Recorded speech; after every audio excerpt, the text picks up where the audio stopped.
Welcome to the Practical Futurist podcast, a bi-weekly show all about the near-term future with practical advice from a range of global experts to help you stay ahead of the curve. Every episode answers the question, what's the future of? With voices and opinions that need to be heard. Your host is international keynote speaker and practical futurist, Andrew Grill. Smart speakers are driving adoption of voice technology across all other platforms. That's the voice of today's guest, James Poulter, who is the co-founder of voice agency Vixen Labs. We had a great conversation about the future of voice, not just smart speakers. We also spoke about voice first. When you start adding voice first as an interface, voice plus vision, voice plus UI, voice plus kinetic responses like telling your Roomba to start kind of going around the living room and vacuuming something or turning a coffee machine on, those are the use cases that really get people excited about something. Another topic we discussed was, what's the voice killer app? What's the killer app in voice? I keep saying to people is that the killer app for Alexa isn't some skill. The killer app for Alexa is Alexa. We also examine the question of, should we be saying please and thank you to our voice assistants to set a good example for our children? So we feel able to somehow treat them badly because we know that they're not real or they're somehow different from us. But when you can't tell if it's a real person at the end of the phone or not, that presents really interesting questions, because how will we teach our kids to talk to these things? Should we be saying please and thank you to set a really good example to them? Because the future they will live in will be one where they don't know. And that presents some really interesting kind of challenges for us. With voice applications on the rise thanks to the rapid adoption of smart speakers in the home, brands are getting deeper into voice, and we looked at the notion of voice personas for brands. Very, very few brands in the world have A, the brand recognition, and B, really the need to create a true, full ambient voice experience. But creating experiences for these platforms that use a brand tone of voice, I think is applicable to nearly everybody. Tasting Scotch whiskey at home with this tasting experience, we use the voice of the master distiller from Scotland because the timbre of the voice is different, the tone, the richness. If you care about whiskey, you care about the voice of where it comes from. And finally, as this is the Practical Futurist podcast, James left us with 3 things to do next week, but you'll have to listen to the end to find out what he suggested. I know you're going to enjoy this episode, and please don't forget to like and subscribe on Apple Podcasts. It really does help a brand new podcast like ours become better known and put in front of audiences just like you.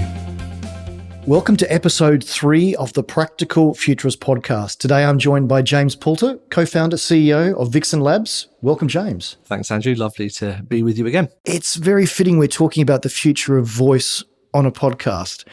And I know this is by no means your first podcast. I understand you were podcasting back in 2007. Yeah, that's right. I was a bit early to it, I think, if you ask most people. So I started in podcasting and radio back in the kind of mid-noughties. I actually studied radio and broadcasts at university and then tried to found a podcast production company trying to serve kind of corporate clients from about 2006, 2007. I think it was me, The Guardian and Ricky Gervais were about the only people trying to do it properly in the UK. So one of the main shows I was doing back then was for the club that some people will know called Coco in Camden, or what used to be called the Camden Palais, for those of us that might have frequented that before that time.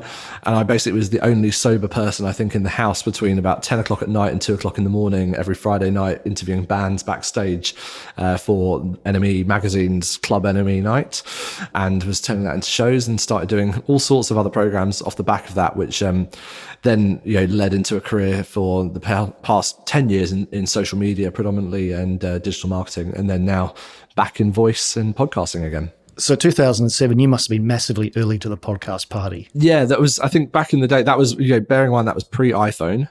Most people could only really access a podcast through an RSS feed on a desktop or the iPod, and where you had to download them before you went anywhere. And so we put together Vixen Labs. So myself and my co-founder, Jen Heap, came together in late part of last year. And in earnest really started in January, serving corporate clients as well as also building our own experiments and experiences for voice platforms.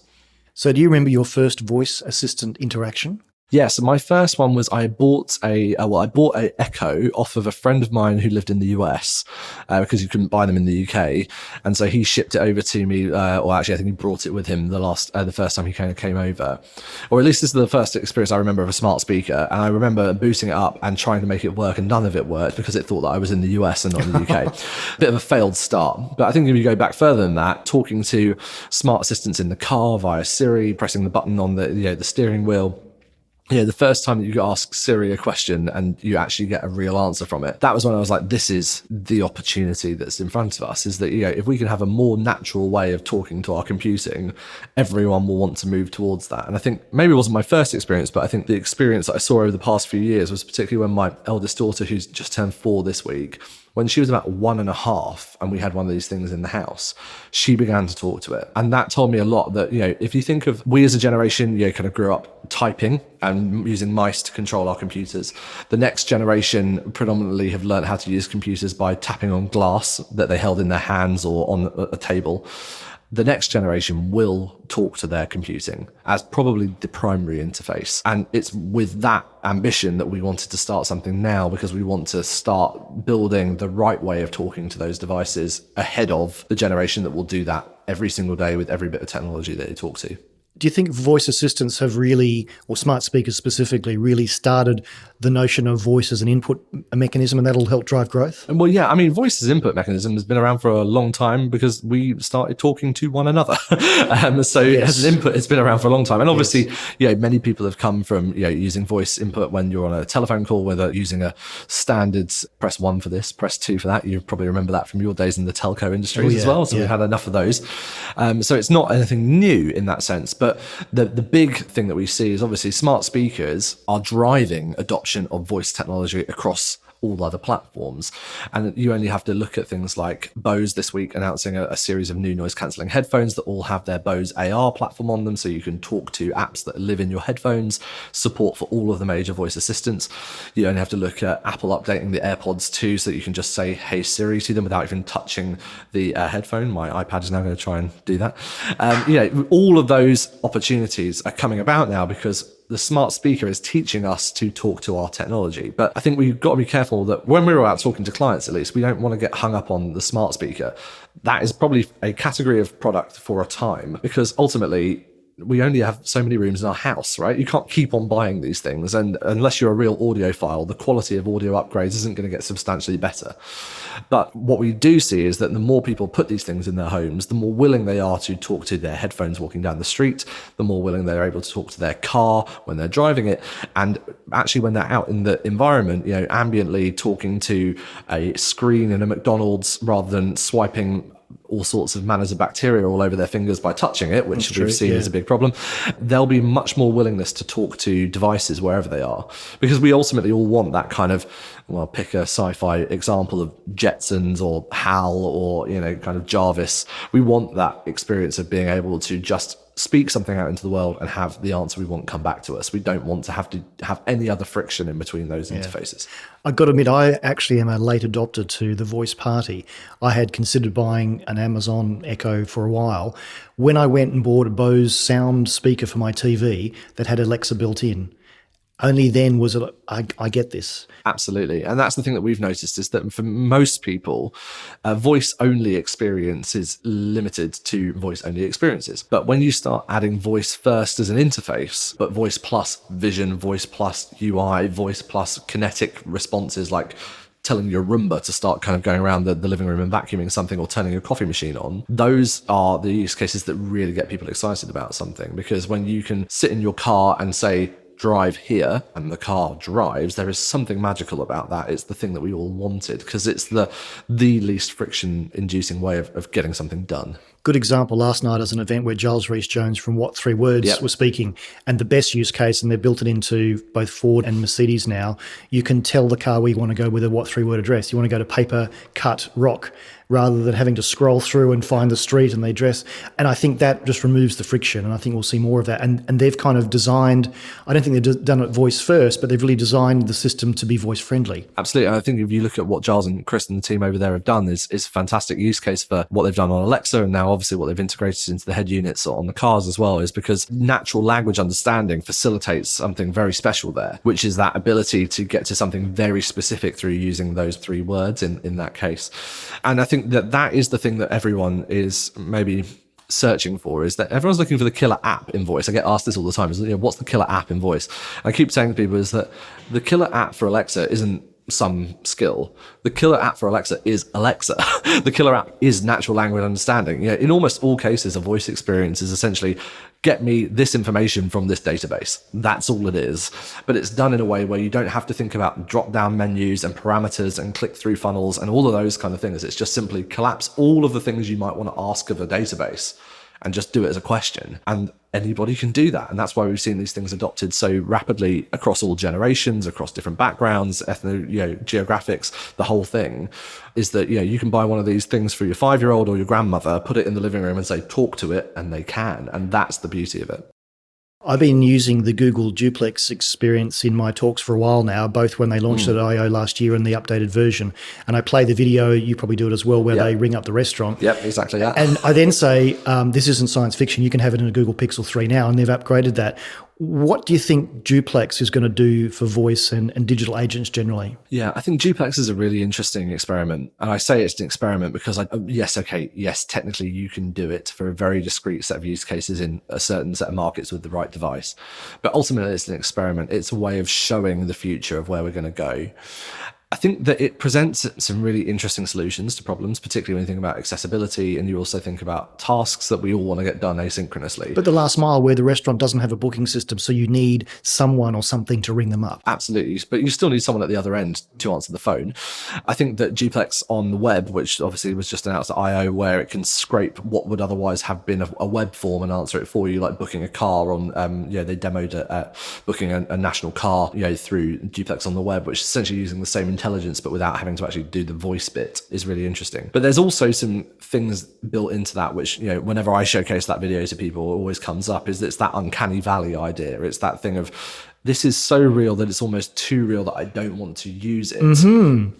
Yes, it's that, awesome, great, and all that stuff that's built in, which is fantastic in one sense because it's a more human way of interacting with something.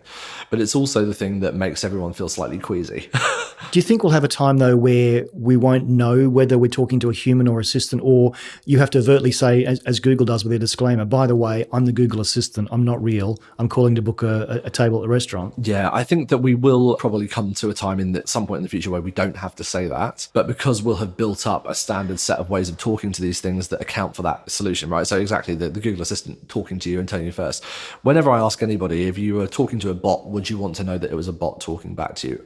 Almost 100% of people say, yes, I'd like to know it's a bot, because we don't like that idea of being duped by something that feels almost too real.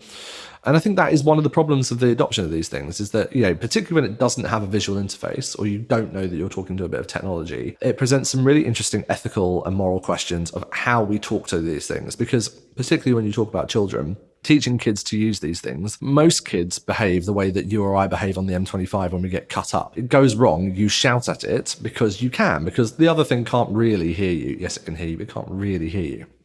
Most British, if someone cuts you up in the street, however, yes, you're the one that says sorry. Very true. In the car, you're the one that's screaming bloody murder at somebody else, because there's that technology gap that allows you to feel separated from that person. And the same thing happens with these technologies, is that we feel able to somehow treat them badly because we know that they're not real, or they're somehow different from us. But when you can't tell if it's a real person at the end of the phone or not, that presents really interesting questions, because how will we teach our kids to talk to these things? Should we be saying please and thank you to set a really good example to them? Because the future they will live in will be one where they don't know. And that presents some really interesting kind of challenges for us. So those of you following the podcast series, last episode 2, we had Minter Dial on talking about his new book, Heartfelt Empathy, or Artificial Empathy. And this brings it to the very interesting point of artificial empathy. Can you teach a machine to have empathy? Should machines say please and thank you through a voice interface? Today, you can teach machines to have artificial empathy. You can't teach them to have real empathy, because we're not near general intelligence by any real stretch. And I think anyone that kind of tries to say that, it's going to happen in the next 5 to 10 years is quite frankly either just... I think the next 50 years, probably, to get it right. I think we may see some version of it in our lifetimes, but I'm using lifetime as a very long lens. I don't think that we will see broad consumer adoption of it in our lifetimes. I think you'll see in the early days of the internet being, kind of in institutions, in large corporations, in the IBMs of the world, in the, kind of Harvard universities of the world, you might see a general intelligence having some operational capability there. The idea that you or I will have our emotionally intelligent AI bot that lives with us is the digital twin of us in the 2050s, in the 2060s. I just don't think it's going to happen. In the 2100s, maybe. If we make these massive leaps in terms of computational power, then potentially. But we also have the bandwidth issues of 5G and 6G or whatever other G will be on by that point to cope with all of that traffic. And I just don't think we're there yet. And it presents some really interesting challenges about, kind of AI at the edge as well, of actually building in capabilities into these AI systems so that if they have to live off the grid discreetly, privately, and on the edge when it comes to the network side of things, how do you make sure that you build them in such a way that there isn't built-in biases that you can't update over time? That presents some really interesting challenges. And I think, there's a number of people pioneering, some great work on that, but it's a massive ethical question that we also have to overcome. So going back to something you said about Google Duplex, you said it's an experiment, and I agree with you. In fact, if you look at a TechCrunch article from a few weeks ago, they actually tested it, and they think that it's a hybrid of humans and AI. How long does this experiment have to go on until it's totally AI automated? It all comes down to adoption. So the more people use it, the more the model gets trained, the ML comes up, things get better. But it's still within a discrete use case, right? The minute that you try and kind of talk to the bot that can book you a hair appointment, if you suddenly start talking to it about maybe massages, maybe it can pivot in that direction and book a similar type of thing. But if you start asking it also, and could you also make sure that my dry cleaning's picked up afterwards, it's going to fall over immediately. And so, it's how hard people test these things, how many different places they try and take it to, which is why I think that gap between discrete and general intelligence is still quite wide. But I think the adoption of us using specific bots and specific applications for specific use cases, that we are going to see grow. It may not be, though, in the way that Duplex does it, because actually it's not massively efficient to have a robot calling up a business to answer a question. It takes the load off of you as the consumer making that choice, but it puts a lot of load on the business at the other end receiving the call. And you may see a two-tiering or multi-tiering of businesses that are just not willing to accept calls from robots because they're too above it. Robots not allowed here. Yeah. I mean, maybe you can use it to make your Domino's order, but are you going to use it to book a table at the Ivy Cafe in Blackheath? Probably not, because they might go, I'm not taking a booking from a robot, thank you very much. I mean, the same ones that have refused to go on things like OpenTable, for example, will happen again in these technologies. No, we're not going to do it. We're above that. You'll get classes of restaurants that just refuse to take table bookings from Duplex, maybe. So I understand from your work, there's a real science with voice. And I know that you did some A/B testing recently with Alexa Skills with different phrases. And you found that a user response to a particular prompt increased by 14% when you changed one word. So is there a real science here? And should people come to agencies and companies like you to really understand how we speak and how we can be understood? The thing about the natural language of the way these things are talking to you is that, ultimately it's about persona. It's about brand and persona embodied. And we get this come up a lot. You've probably got brand guidelines somewhere, right? That's probably a PDF document that a consultancy did for you that cost you a lot of money that lives on a SharePoint that you've never looked at. At least that's the joke, but it's often true. But what I bet you don't have is a brand guidelines for audio and sound. What does your brand sound like? Is it posh? Is it from the Northern Powerhouse? Does it drop its T's? Does it know slang? Can it talk about grime music? These are questions which, if you talk about a person, you can have that conversation and find that out about someone. Can you do that with your brand? And the difference you might get between a brand that can answer those questions and cannot may be the differentiating factor between which one of those two people, with big air quotes, you want to talk to. And so that's why this kind of focus on things like language, tone of voice, persona, and particularly situational design as well, in terms of thinking about not just using a assistant at a specific time with a specific user, but in a specific place is really important, because it makes a big difference about the way that someone talks to you when you're driving your car versus the way that person talks to you when you're at home in the kitchen. For all of the reasons that are plainly obvious: safety, brevity, whether or not there are other people in the car with you, what data it reveals when there might be other people around versus just you. And also, does it know if it's you I'm talking to? One of the big things that comes up a lot is, how do I know when my smart speaker is talking to me versus my kid? Do I want it to reveal healthcare data from my Babylon Health app to me or to my wife? These are situations that actually dictate the way in which a voice assistant needs to change the way it interacts with you.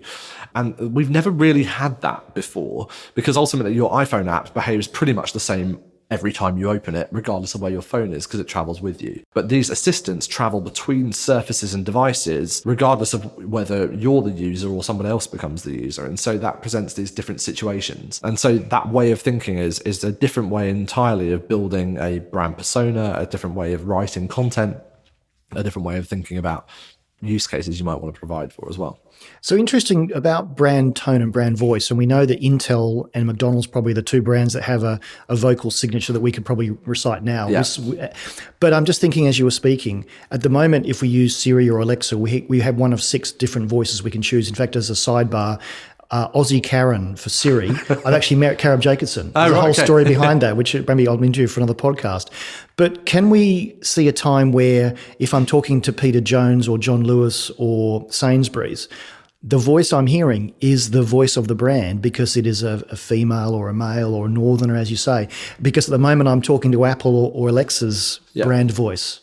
Well, and this is I think a lot of people kind of talk to us about when we get into this discussion about, well, should I be thinking about creating my own voice persona? Very, very few brands in the world have A, the brand recognition, and B, really the need to create a true, full ambient voice experience. But creating experiences for these platforms that use a brand tone of voice, I think is applicable to nearly everybody.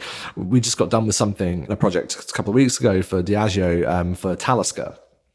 Which is Talisker whiskey, it's a Scotch whiskey from the Isle of Skye. And, we use the Alexa voice for a lot of navigation. So when you're talking to Alexa, kind of like how to start the experience, how to stop it, those kind of things. But when it comes to the content, the thing that really matters of tasting Scotch whiskey at home with this tasting experience, we use the voice of the master distiller from Scotland, right. Because the timbre of the voice is different, the tone, the richness, the authority is there. Otherwise, it's your normal voice you speak to every day versus the winemaker. Exactly. And so, if you care about whiskey, you care about the voice of where it comes from. And exactly that. It's about authenticity, it's about quality, and it's also about making that audio signature in the mind of the user very clear about this is who I'm talking to.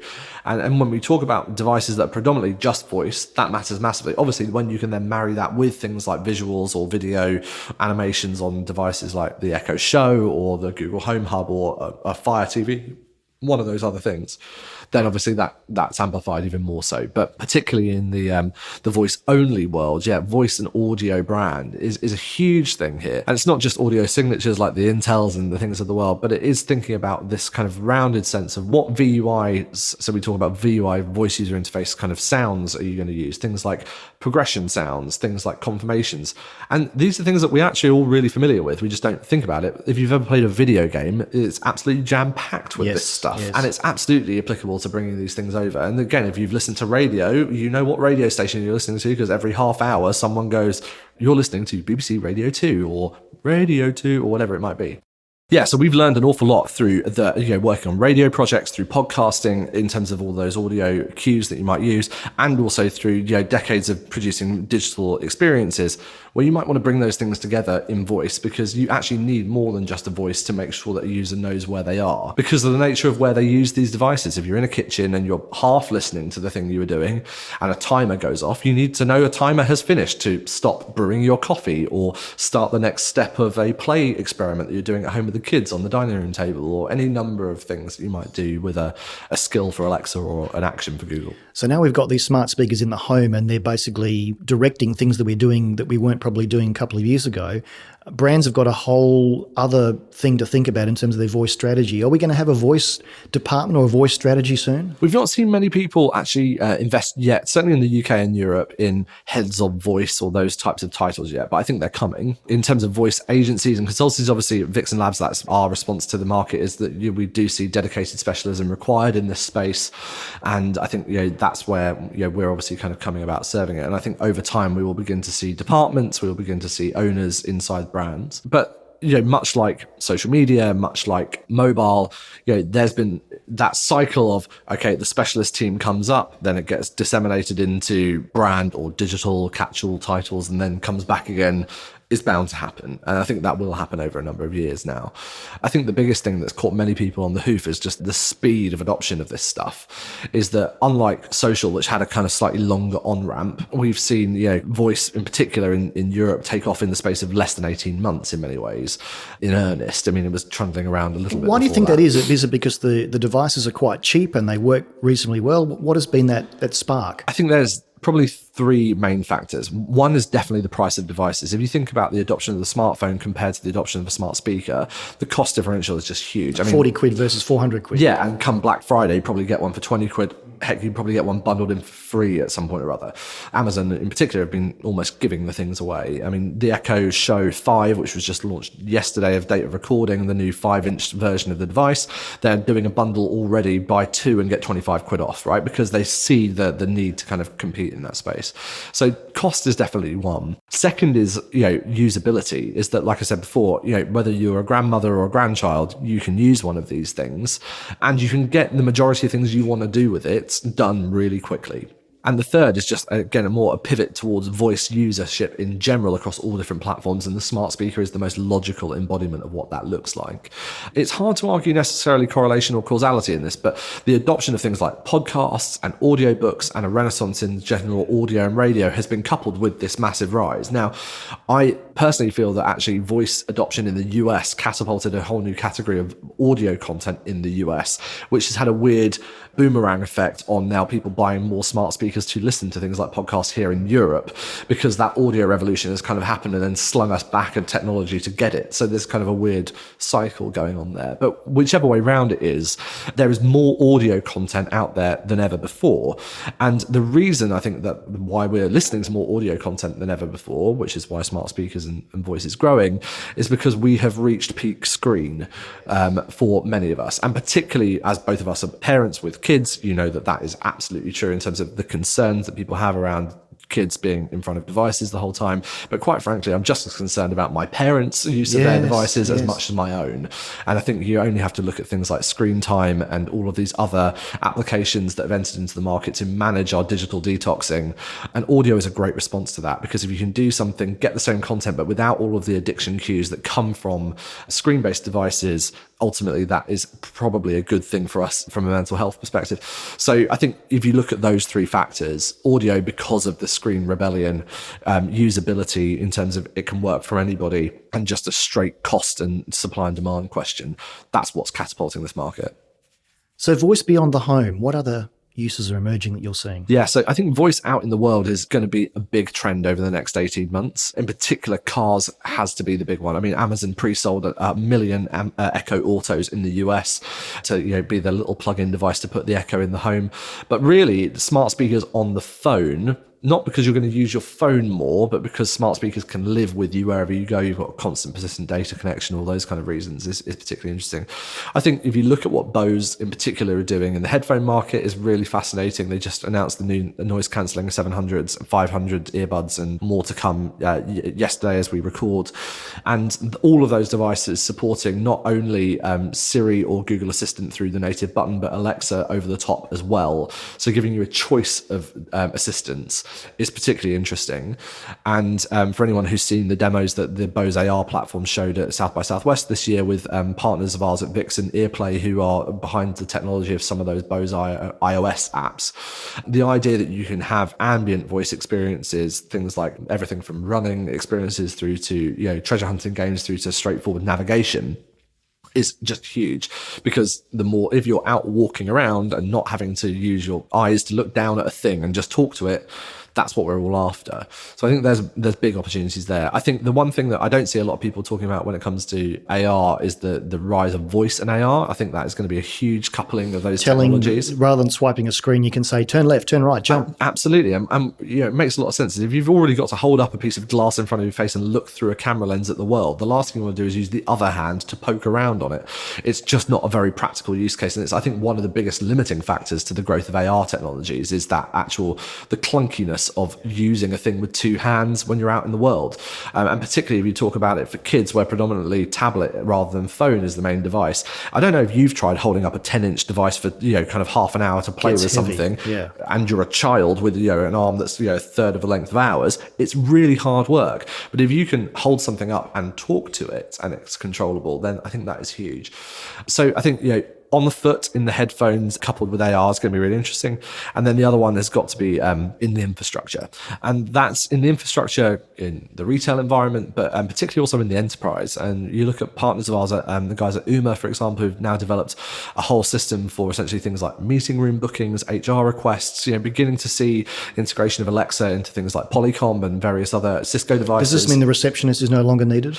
I don't think so. I think that for a lot of those tasks, or more's the point, that you'll get much better value out of your receptionist because they won't be doing low administrative tasks. They can be focusing What's the Wi-Fi code? I told you 10 minutes ago. It's all of those things. You'll still need an IT person to come and plug in an HDMI cable because no one seems to be able to do that. But, being able to, in this room that we're sitting in, being able to say to Alexa, hey, can you rebook this meeting room this time next Tuesday for the same guests? That's something that we should just be able to do because it's such a programmable thing. And so we're particularly excited about, I think, voice in enterprise use cases. And particularly for those of us that work in large corporates or with large corporates, we spend so much of our time surfacing data that we already have that, it's something crazy that the average desk worker spends about 3 hours of their day just retrieving something that they already know exists.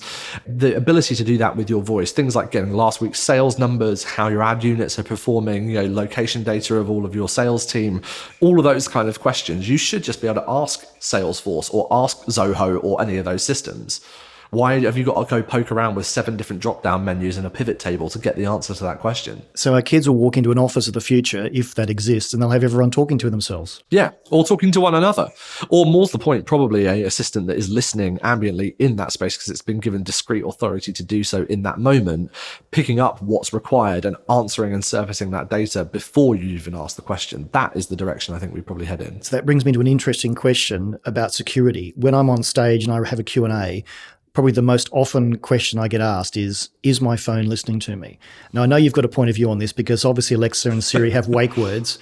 There is a value to having the device listening to what you're saying and picking intelligence out, but it's the privacy squeeze where what do you give away and what value? Where do you see that going? Well, so I think this is reliant upon a couple of different things. One is, I mentioned before, AI on the edge. So the ability to do a lot of that computational power on device discreetly with never actually calling up a server. I think if we get that truly happening, which I think Apple has actually made some of the most stringent strides in that area with their kind of discrete approach to kind of data security on device, that may begin to solve some of these problems. If you're actually saying, no, all that's happening is it's listening, but all it's doing is just working something out on your device, it's no more worrisome than a calculator listening to you to answer a math problem, then we might get over that hurdle. The thing that I often tell people is that, actually though, for it to be constantly listening to you, we've got a lot of work to do in infrastructure, right? It's like, we've got to maximize massively in terms of data centers, in 5G connectivity, and not least battery power. I mean, crikey, if your phone was actually listening to you all day, every day and uploading that to the cloud so that Facebook can retarget sneaker ads to you,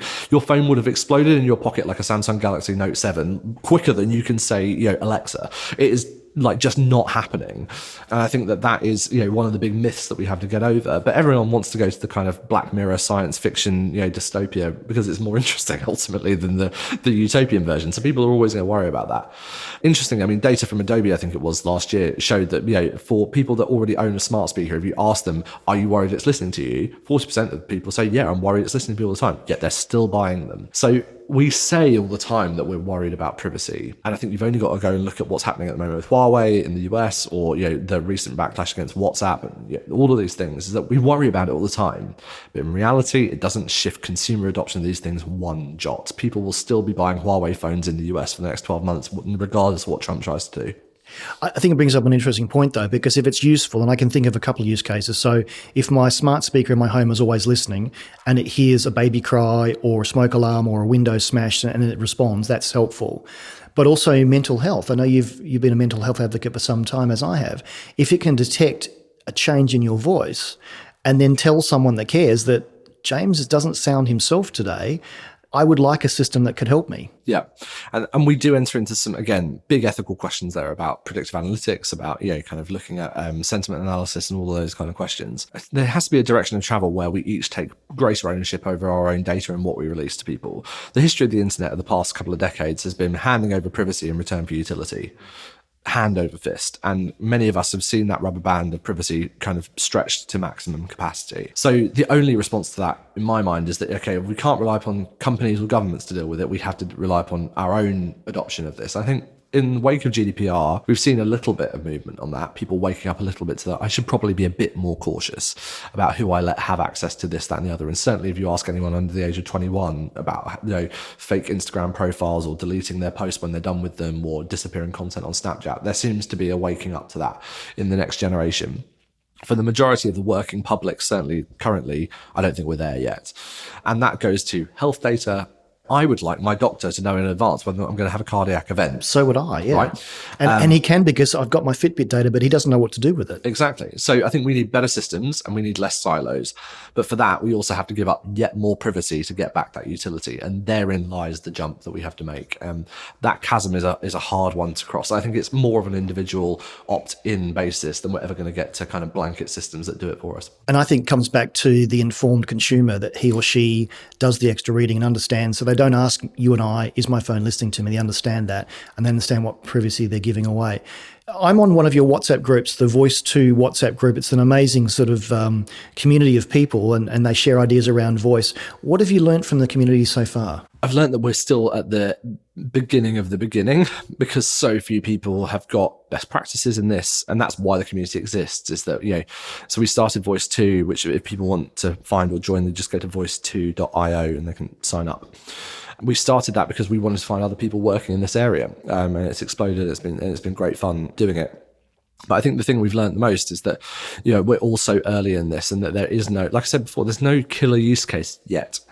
There will be. I have 100% faith in the fact that there will be use cases that come about where we begin to realize, I couldn't have, like, in the same way that most of us couldn't probably live without things like mobile banking today. I think we will find those similar use cases for voice, but I just don't think we're there yet. So I think that's actually the biggest thing, is that the opportunity space is huge, but those that are filling it is still kind of way behind. So as I promised my listeners every episode, because this is the Practical Futurist podcast, I'm going to hit you up for some practical advice. Yeah. What are the 3 things listeners can do next week to start on the voice journey? The first is probably go buy a device. If you've not got one in your home, and you'd be amazed the amount of people that we speak to at Vixen, like innovation directors, digital marketing directors who don't have one. You should have someone on the shelf to say, here, take it home, it's yours. We do, because, go buy one. Like, if you're not living with one of these things, then it's hard to, like, pontificate. It's hard for you to have an opinion on, kind of mobile phone app design if you don't actually own a mobile phone. So go get one and live with it. And if you don't like it listening to you all the time, you can flick the microphone button off whenever you don't like it, right? But try it and use one. So that's definitely point 1. The second thing would be go get informed and join one of these communities. There is so much information out there that I think that is a really important thing to do, whether that's Voice 2 or whether that's going and joining some of the events. We also have like the Voice Summit coming up in July in Newark. Come along to something like that and actually get kind of informed about it, because it is an early stage thing and everyone's learning together. So I think that the practical thing to do is actually to get engaged and learn more about it. And then the third, I suppose, is actually like try some of these experiences and try making your own. Anyone can go make a skill with the Alexa blueprints, for example, which is the thing that Amazon allows you to do. So you can make basically mini skills for your own home. Like if you want to give the Wi-Fi code to the babysitter, or if you want to play pranks on your kids, or set your Airbnb up so that like your Airbnb guests have the information they know about how to turn off the stopcock if the water's running. Those types of things. Anyone can build those. You don't need to learn how to code. You don't need to learn how to do anything really in voice. You just have to edit a script and upload a bit of audio. It really is quite simple. So I think those are 3 things. Get educated, try it out yourself, and if you don't own one, bloody hell, go buy one. They cost 30 quid. If anyone's listening and hasn't got one and they want to get started in voice, they want to do a project but they don't own one listener can come and I will buy you an Echo Dot. Here you go. There's the special today. Who's going to claim? I'd love to know who actually contacts you and claims that. Yeah. James, fascinating discussion. I thought I knew a little bit about voice. I know a lot more now. Where can people find more about you and your work? So the best place to go is to go to vixenlabs.co, or you can find us at vixen_labs on most social media. And that's where you'll find out more about me and what we do at Vixen. And like I say, if you want to join the community, go to voice2.io. And you can sign up there for the newsletter, come to a meetup, come and join us out in Newark for Voice Summit, which is the world's largest voice event happening at the end of July. And yeah, you can then kind of join our very noisy WhatsApp group to talk about voice stuff. Thank you for listening to the Practical Futurist podcast. You can find all of our previous shows at futurist.london. And if you like what you've heard on the show, please consider subscribing via your favourite podcast app so you never miss an episode. You can find out more about Andrew and how he helps corporates navigate a disruptive digital world with keynote speeches and C-suite workshops at futurist.london. Until next time, this has been the Practical Futurist podcast.